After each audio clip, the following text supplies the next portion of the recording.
All right, back to ranking these coaches. I've done the SEC and the ACC coaches, ranked all of them. We're going to do the Big Ten today. Got my copious notes, got some notes typed up on the computer screen here, and we'll get right to it. If you want to check out the SEC or the ACC coaches ranking video, just click back a couple of videos and you'll find them. But we're going to do the Big Ten today. Now, just like the other conferences, if a coach is brand new, then I'm not ranking him. Now, I don't mean if he's big. I don't mean if he's new to the Big Ten or new to a school, but I mean if he's never coached before. So, like in the case of the Big Ten, you've got the UCLA coach Foster, and then of course Sherrone Moore at Michigan. Never been a head coach before. I know Sherrone Moore was an interim head coach for a few games last year while Harbaugh was suspended. I'm not really counting that. I mean, I was still Harbaugh's team. He was still sort of with them during the week with practice. Just wasn't on the sidelines during the game. So just nothing against Sherrone Moore. It's just I did the same thing with the SEC and the ACC. If you've never been a head coach before, I can't rank you on this list. So I'm not ranking Foster or Moore. So does it mean I think they're the two worst coaches? It's just they're at the bottom because they're unranked. That's it. Okay. So who knows? They may be the best coaches we've ever seen, but they're not ranked here. I'm going to do a tier list and then a ranking list. Again, exact same formula we followed for both the SEC and the ACC, which we did a few days ago. All right, Ryan Day is in a tier by himself. I went back and forth about putting Lincoln Riley in the Ryan Day tier, and honestly, there's arguments to put Lincoln Riley ahead of Ryan Day. I mean, if you want to go by just like conference titles and playoff appearances, right? Like Lincoln Riley's got more of those than Ryan Day does, and both coaches sort of have drawbacks that have been pointed to, right? Ryan Day's been accused of running a soft team with a soft program, 3 straight losses to Michigan. He's got sort of his baggage that he's dealing with. Lincoln Riley has the whole defensive issue in that he's never had one, a defense, I mean. So there's pros and cons to both of these. I'll do my best to kind of explain why I have Ryan Day in a tier by himself and then Lincoln Riley right up underneath that. You can almost, I know it's like tier 1, tier 2, but this is almost like tier 1A and 1B. They're very close, and I went back and forth. So if someone wants to tell me that they should be in the same tier or that Riley's a little bit better than Day, obviously, I disagree because this is my tier list, but I'm not going to think you're crazy if you think that. But here's my explanation for what it's worth. Ryan Day is doing it more now, in my opinion, than Lincoln Riley. Now, Lincoln Riley's been doing it a little longer. Lincoln Riley made the playoffs a bunch of times at Oklahoma, won the conference a bunch of times at Oklahoma. He's now in the Pac-12. He's at Southern Cal, and he's yet to do it. In fact, last year was bad, a regression from his first year there. The defense hasn't gotten any better. So I'm splitting hairs here. I get that. I think Ryan Day has had a tougher path every single year that he's been a head coach than Lincoln Riley has every single year that he's been a head coach. Now, last year, the Pac-12 was really, really good. And, you could make an argument whose path was harder last year, Ryan Day's or Lincoln Riley's. But generally speaking, Lincoln Riley spent a lot of time in the Big 12 versus Ryan Day, whose entire coaching career has been in the Big 10. He's had to beat Michigan at the end of every year. Penn State has good teams from time to time, whatever. I just think it's been a tougher road sort of for Ryan Day than Lincoln Riley. I've got Lincoln Riley just slightly below Ryan Day. If you look at some of their numbers here, Ryan Day, overall record as a head coach, 56-8. You're not going to find a coach with a better record than Ryan Day. They don't exist. If you're just looking at wins and losses and that's it, you're not looking at any sort of hardware, right? No, you're not counting, you're not looking for conference championships, or you're not counting national titles or major bowl wins or anything like that. If you're just looking at record and winning percentage, Ryan Day's at the top of the heap, really, in all of college football. 56-8 is unbelievable. And he's been at Ohio State for 5 years, 6 years, something like that. The guy's averaging like a loss and a half per year. It's just unbelievable. He's winning 88% of his games, right? Now, compare that with Lincoln Riley. He's lost 8 games just in the last 2 years. Just in the last 2 years, Lincoln Riley has lost as many games as Ryan Day has lost in his entire career. I mean, this it's crazy when you sort of look at it, but he's 19-8. At Southern Cal, Lincoln Riley is, which is good. That's not bad. I mean, is it where they want to be? No. Is it what they thought they were going to get? No. And it's about to get a lot harder with them being in the Big Ten now. But 19-8 is not terrible, okay? But he's lost 8 games in 2 years. Ryan Day's lost 8 games ever, okay? I just think Ryan Day's a little bit better than Lincoln Riley right now. And if I was going to choose one of the two, it's sort of we play this game on the live shows sometimes. Like if you could create a expansion college football team, they don't have that in college. But if a new team was being created and you're the owner of that college football team and you get to pick your head coach and you had to pick between Ryan Day and Lincoln Riley, who you picking? I'm going with Ryan Day. Another thing I think that bumps Ryan Day slightly ahead of Lincoln Riley, at least in my mind, a couple of years ago when you looked at Ohio State, there was a lot of knocks on them about their defense, right? This is where the whole soft narrative kind of started with them. He addressed it. He made changes. Those changes worked. He started to emphasize things on the defensive side of the ball more, and the results are easy to see when you watch Ohio State play. They had one of the best 5 defenses in the country last year. Lincoln Riley, on the other hand, people have been beating him over the head with facts and common sense for 8 years, and there's been no change. Lincoln Riley has fielded one of the worst defenses on the planet every single year that he's been a head coach, going all the way back to his time at Oklahoma. Whether it's stubbornness and refusal to change or whether it's trying to change and failing, it doesn't matter. The result has been the same. I would put Ryan Day a tier ahead of Lincoln Riley. Both really good coaches, though. Lincoln Riley is 74-18. All time. That's Oklahoma and now Southern Cal. Ryan Day is 56-8.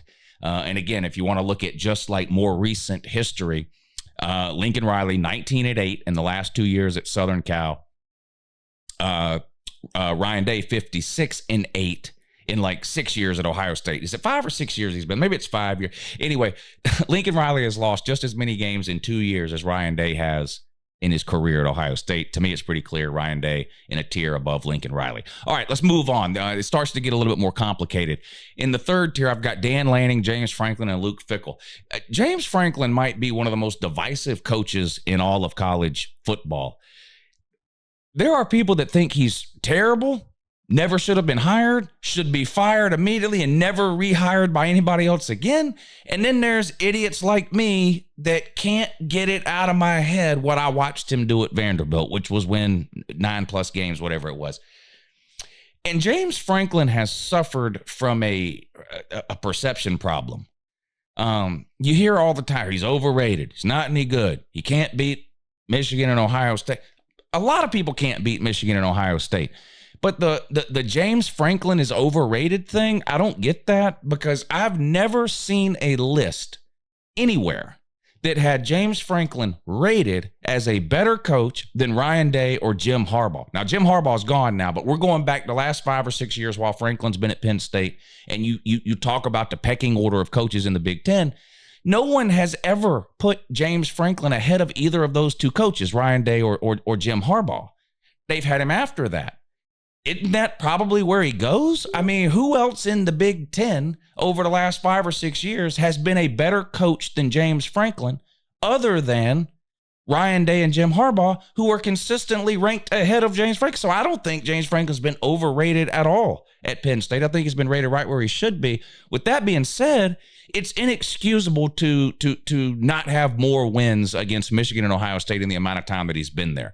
Hasn't won the Big Ten since 2016. He basically got there, won the Big Ten immediately, and hasn't done anything since then other than tread water. Averages 9-10 wins a year, but it's like clockwork. He loses to Michigan and Ohio State. Now, maybe that will change going forward. The Big Ten's getting turned upside down and flipped on its head here with the addition of 4 new schools, no more divisions. Schedules have been changed every kind of way, so who knows? In a sense, he may benefit from that. But in the other sense, you're bringing coaches into the Big Ten now who you could argue are better than James Franklin already. Dan Lanning, you can make that argument. Of course, Lincoln Riley, you can make that argument. So we'll see what it means. But in that next tier, Dan Lanning, James Franklin, and then Luke Fickell, and this is the one I kind of struggled on in this tier here. I initially had him in the next tier. I bumped him up into the one he's in here with Dan Lanning and James Franklin because he did make a playoff with Cincinnati. Now, we can go back and argue whether that was right or wrong and whether the group of five should have been considered for a playoff spot that year or whether the team that finished fifth was actually better than Cincinnati. I mean, we can have all those arguments. We've had all those arguments for years on this channel, but the reality is there are a ton of group of five coaches. They didn't make the playoffs. Luke Fickell did, and now he's got a major Power Five job at Wisconsin. Now, it wasn't great last year, 8-6, but he's totally revamping what they're doing there. You know, Wisconsin's been known as a line of scrimmage, big offensive lineman, run the ball, ground and pound, 3 yards in a cloud. That's sort of an old school, traditional Big Ten offense. And they've been decent at it. They've always got one of the best running backs in the country. But when it came to throwing the ball, Wisconsin had no clue what they were doing. He's turning that around, and it wasn't going to happen in 1 year, and it didn't happen in 1 year. They went 8-6. But I still like Luke Fickell, and I think Wisconsin is a place that can win at a high level, especially in the age of a 12-team playoff. Now, I don't know if a place like Wisconsin would ever be able to elevate to a place where like an Ohio State or a Michigan is now, where they're sort of consistently recruiting in the top 5 or 10. So therefore they're consistently a favorite to win the Big Ten, and they're consistently playoff contenders in a 4-team playoff and things like that. I don't know if Wisconsin could ever get to that level consistently. I think they're a team that could have had a pop year and got there. But in a 12-team playoff, I think Wisconsin is a school that legitimately could expect and probably should expect to be a top 15 or top 20-ish type of team more years than not. And if you're a top 15, top 20-ish type of team in the Big Ten, you're going to have a shot at the playoffs in a lot of years. And I think Wisconsin is a place where that can happen. And I think Luke Fickell is a coach who can get them there. Now, I may end up proven wrong, but I do like Luke Fickell. I've got him in my third category. Dan Lanning hasn't been a coach very long, couple of years at Oregon, but pretty impressive. Again, no hardware, no rings, no championships really to show for it, but 2 pretty good years. You go back to his first year, first game ever, has to travel all the way back down to Georgia, where he came from, to take on Georgia in a neutral site game in week 1, and they just absolutely got obliterated. Just not good. Immediately turned that around, won like 8 games in a row after that. They were 8-1. They struggled down the stretch a little bit, an injury to Bo Nix. I'm going back 2 seasons now. But anyway, they finished with 9 or 10 wins, whatever it was. And then last year, a really good year. Spent a lot of time in the top 10, spent some time in the top 5. Couldn't get over the hump, which was Washington. Of course, lost to him twice. Lost to him in the regular season, lost to him in a rematch in the Pac-12 title game. But you look at the recruiting, you look at the talent level, you look at the type of players that he's bringing in. It's not the Oregon we kind of think of when we think of Oregon 10, 15, 20 years ago, maybe under a Chip Kelly or something, with a smaller, undersized offensive line and a bunch of speedy wide receivers and a runaround quarterback. He's getting the lines of scrimmage where they need to be, to an SEC and a Big Ten type of level there. So it's not just sort of the overall recruiting ranking that you're seeing from Dan Lanning at Oregon, which is good. It's the type of player he's bringing in. I think they're going to be good for a long, long time. In the age of NIL, they've got an unlimited money supply basically through Nike. And look, if you were going to grade Dan Lanning on his first 2 years as a head coach, I really don't see how you give him anything other than, at worst, a B+. I mean, in both years as a head coach, he's been a top 25 team. In both years as a head coach, he's been a threat to win the Pac-12. He's recruited at a really good level. It's hard to rate him any worse in his first 2 years at a B+. So, he's in this third level here. With when I look at these 3 coaches, Dan Lanning, James Franklin, and Luke Fickell, the coach that I think has the highest potential upside, if there's a coach on this list that could, surpass Lincoln Riley in the near future, or potentially even a Ryan Day, I think it's Dan Lanning. James Franklin's been around forever. We kind of know what he is. Now, I still think they can be good under him and potentially make some playoffs down the road, especially in a 12-team playoff. But I don't know that James Franklin's ever going to elevate to a Ryan Day or a Lincoln Riley type of level, right? He's been coaching for 15 years. We kind of know who he is at this point. Luke Fickell, still kind of too early to tell. And you could say the same thing about Dan Lanning, really. But if I was going to put my money on one of these 3 guys in the third tier to eventually move up in these rankings sooner rather than later, it would be Dan Lanning. Going down to the next tier here, Kurt Signetti. Now, this is a guy that a lot of people don't know, and I'll admit I didn't know a lot about him when Indiana hired him. But he's a hell of a coach. He comes from James Madison. And if you look what they did, they have got James Madison's got some big wins there against Power 5 teams. And he's sort of what was the captain of the ship there at James Madison that took them from FCS into FBS, the group of 5 level, which is where they're at now. And they've had some really good teams. I mean, it's hard for any group of 5 team to crack the top 25, but for a group of 5 team that literally just became a group of 5 team to crack the top 25 is pretty good. And Kurt Signetti had James Madison playing some pretty good football there. And of course, he's the head coach now at Indiana. So he's 119-35. He's won 119 games, lost 35. That's a 78% winning percentage. That's pretty good. Lincoln Riley has an 80% winning percentage. To sort of compare and contrast that. Luke Fickell, who spent all those years at Cincinnati winning a bunch of games, has a 70% winning percentage. Kurt Signetti, 78%. Now, that was at James Madison. A lot of that FCS moved into the group of 5. This will be his first year at Indiana, and I am ranking him, even though this is his first year at Indiana. As long as they've been a head coach somewhere else, I feel it's okay to rank them. It's just the Foster and Moore, I'm not ranking them at all because I've never been a head coach before. But Signetti's an interesting one here because if he hits, it's going to be interesting to see how long a team like Indiana can hang on to him. Because on the one hand, you're at Indiana, you're in the Big Ten, you're safe, you're secure, you're in a conference that's not going anywhere. There's no threat of collapse there with that conference. And on the other hand, if you win big at Indiana, somebody's liable to come try to snatch you up. So we'll see how it goes there with Signetti at Indiana. Also, I've got Brett Bielema in this next tier here. This is a guy that's kind of bounced around. Wisconsin, Arkansas, now at Illinois, and was pretty good 2 years ago. In fact, had one of the best defenses in the country a couple of years ago. Took a step back last year. His all-time record, 115-77. So he wins about 60% of his games. Again, that's over 3 different Power 5 schools. He's 18-19, though, in his time at Illinois. So again, nothing great. No one picking Illinois to win the Big Ten anytime soon, but he feels like a middle of the pack coach to me in the Big Ten, and that's sort of where I have him here in this tier. Kurt Signetti, Brett Bielema, Matt Rule. Matt Rule's another guy that's bounced around a little bit. Most recently Baylor before stopping the NFL, and now back to college football at Nebraska. If I was going to pick a coach out of this tier that I think has potential to move up the quickest, it's Matt Rule. I like what they're doing on the recruiting trail. They're hitting the transfer portal hard. They're going to start a true freshman quarterback this year in Dylan Raiola, who they sort of got from Georgia there at the end of the recruiting cycle, but a very highly ranked quarterback for them. And that was their biggest problem last year. Now, they had a lot of problems. They're in Nebraska. They haven't made a bowl game in 100 years. They got a ton of problems, but quarterback was a big one. They had some of the worst quarterback play you'll ever see. You go back and watch them, especially the first half of the season, it was just a complete disaster at the quarterback position. So never great to be in a position where you have to start a true freshman at quarterback, but given their struggles at that position last year and really over the last several years, I'm on board with go ahead and playing a freshman quarterback there. Yeah, he's going to make some mistakes. He's going to turn the ball over, some boneheaded decisions, the kind of things you expect to see from any freshman quarterback. But at a place like Nebraska right now, considering where they're at, I think it's worth taking that risk there for Matt Rule. But he's 52-50, basically a 500 coach in his time as a college coach, 5-7 last year in his first year at Nebraska. I've got him in the middle of the pack here. Kirk Ferentz. Kirk Ferentz is another one I had a hard time judging. He's been at Iowa for 200 years, and I'm not exaggerating. I'm 45 years old. Iowa's had 2 head coaches in my entire lifetime. You get a job at Iowa, it's a permanent deal. They don't fire you. They don't replace you. People don't leave there. It's weird. I'm surprised they don't get mentioned with the cult-like atmospheres that you see at like Clemson and Texas A&M, because that's kind of cultish.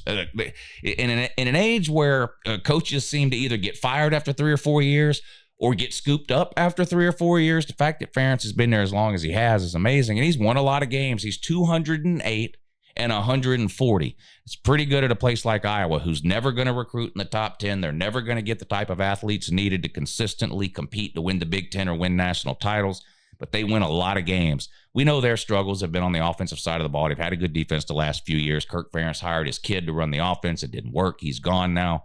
We'll see what that means going forward. But specifically at Iowa, he's 196-119. He's won 62% of his games. That's pretty good at a place like Iowa.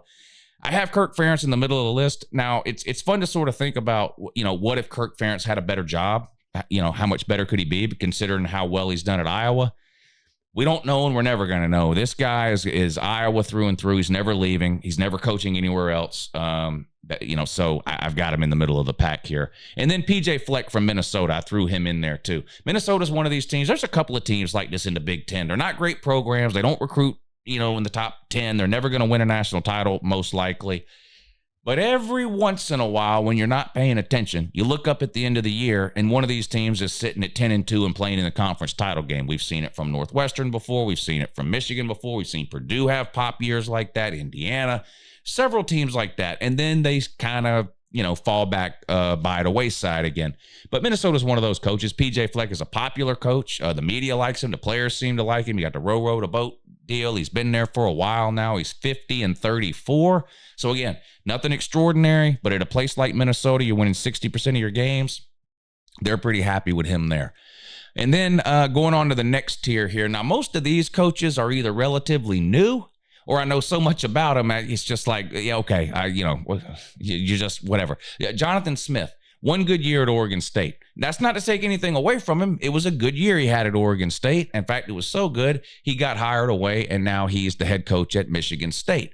But he's 34-35 as a head coach. That's under 500. He's got a 49% winning percentage. He had the one good year at Oregon State last year. We'll see how that transitions to Michigan State and the Big Ten this year. Jed Fish at Arizona. This is another one that to me is really, really hard to gauge. He took over one of the worst programs in America, Arizona, a few years ago, built his way up, and then, of course, last year they had a really good year. I think they won 10 games, beat Oklahoma in a bowl game. They had one of the most exciting players in the country with that quarterback, Fatidia or whatever his name is. And then all hell breaks loose. Washington and Oregon leave to Pac-12. Colorado and Arizona leave to Pac-12. And, the Southern Cal and the Pac-12 is going away. And Jed Fish, the coach there, takes the job at Washington, who then moves to the Big Ten. And Arizona, it gets stuck without the coach. So Jed Fish is at Washington now. And we'll see how that works out. He's 17-22. But again, that's mostly at Arizona, which was horrible. Last year was the pop year. We'll see how that transitions over to life in the Big Ten at a new school, Washington. Washington, another interesting school. Great year last year, made the playoffs. To me, it looks like a TCU situation, though. It looks like a pop year where you made the playoffs and then you're nose diving. Washington lost their entire coaching staff, and they lost 21 of their 22 starters, either through graduation, NFL draft, or transfer portal. They lost 21 of their 22 starters, and because they don't recruit in the top 15 every single year, it's going to be hard for them to replace that, plus the new coaching staff, plus the transition to the Big Ten. Looks like sort of a reset year for Washington to me, but we'll see how Jed Fish can do there. I've got him in this tier here. Who else is in this tier? Greg Schiano. This guy's been around forever. Some people love him. Some people hate him. He's got some baggage associated from Penn State. He was at Rutgers for a long time. Some of their best years in my lifetime were when he was there. He left. He goes to the NFL. Now he comes back. 87-95 career record. So a career losing record. 47% winning percentage there. All at Rutgers. 2 different stints at Rutgers. Broken up by a trip to the NFL. Has some big wins at Rutgers. Most of them came during his first stint there. It's hard for me to see Greg Schiano, especially the way the Big Ten is constructed now. It's hard for me to imagine Greg Schiano and Rutgers suddenly kind of figuring it out and ascending much past what they have been the entire time he's been there. David Braun is the last one on this list. He's the Northwestern coach. Now, only the coach for 1 year, and I'm going to be honest, you can make an argument that David Braun could be a tier higher. Now, the reason I stuck him in this tier is because he only has the 1 year, but he got dealt one of the worst hands in all of college football. Around this time last year, if you remember, the story broke at Northwestern about the hazing incidents that were going on there with the Dingling car wash and all kinds of weird shit was going on there, and the coaching staff had to get fired and all that. And they pretty much just said, all right, you're in charge. You got 6 weeks to prepare for the season. Northwestern had won like 1 game the year before. I mean, they were horrible. They were like a 1-win team the year before. April, May, whatever it is, the entire coaching staff gets fired. They named this guy the head coach, and he's got 2 months to get the team ready. And all they did was go out and go 8-5. I mean, again, no national title there. You're not winning the Big Ten at 8-5, but to go from 1 win to 8, given the scenario you were thrown into and at the late time in the year that you were thrown into that position, 8-5 is pretty good. We'll see if he's able to build on that. We'll see if he's able to build on that going forward. And then the last tier here, I've got Mike Loxley and Ryan Walters. Now, like David Braun, Ryan Walters only has the 1 year as a head coach, but he didn't go 8-5. He went 4-8 at Purdue. It was absolutely terrible. Jeff Brom, of course, left Purdue to take the job at Louisville. Purdue replaces him with Ryan Walters. They immediately, crap to bed and go 4-8. Just a terrible year for Purdue. Now, it was his first year there. We'll see. Get his guys in, transfer portal, blah, blah, blah. Maybe he can get it turned around. But this isn't a list of what somebody might do down the road. This is a list of what they've done so far. And right now, this guy's 4-8 for his career. That's a 33% winning percentage. That's the worst of any coach in the Big Ten. So I've got him last. And then Mike Locksley, not much better, a 34% career winning percentage. He's at Maryland, 29-33 there. 46% winning percentage at Maryland, 34% overall if you count his time before that. I've got them in the last tier. So there you go. That's the coaches broken down into tiers. Now, if you sort of hold me down, tie me up, force me to rank these things, there's 18 teams now in the Big Ten. But again, there are 2 head coaches that have never coached before. Foster at UCLA and Moore at Michigan. So I'm fixing to put up the ranking right now. They're at the bottom of the list. That means they're unranked. Doesn't mean they're the 2 worst. I'm not ranking a coach who has 0 wins and 0 losses. So we'll rank them next year based on what they do this year. But here you go. And I'm not going to do a lot of explaining as I just run through this list because I feel like I explained all these coaches when I talked about the tiers. But I've got Ryan Day at 1. If I had to pick any coach in the Big Ten right now to run my program, actually, I'd probably pick Dan Lanning. But there's just no way right now with a straight face you can rank Dan Lanning ahead of Ryan Day. Now, 10 years down the road, who do I think will have been a better head coach? Probably Dan Lanning. I'd have my money on Dan Lanning. But right now, you got to have Ryan Day number 1, Lincoln Riley number 2. They've both got playoff trips. They've both got conference titles. Both of these coaches and teams recruit at an elite level. Both have some issues. Both have some baggage. No doubt about it. But I'd have Ryan Day 1, Lincoln Riley 2, Dan Lanning 3, Luke Fickell 4, James Franklin 5, Kirk Ferentz 6, Matt Rule 7, PJ Fleck 8, Signetti 9 with a lot of upside to him too. Bielema at 10, Fish at 11, Schiano at 12, Braun at 13, Jonathan Smith at 14, Mike Locksley 15, and Ryan Walters last at 16th. And then, of course, Foster and Moore unranked, yet to coach a game. We'll see how they do this year. All right, be sure and let me know down below where you disagree. I'm sure there are plenty. There's plenty to disagree with here. So that's 3 of the 4 major conferences we've done now. ACC and SEC were last week. Big Ten right now. I will do the Big 12 maybe tomorrow. What's tomorrow? Friday?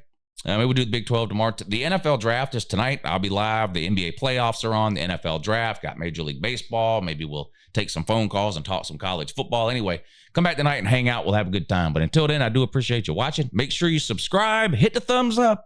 Have a good morning.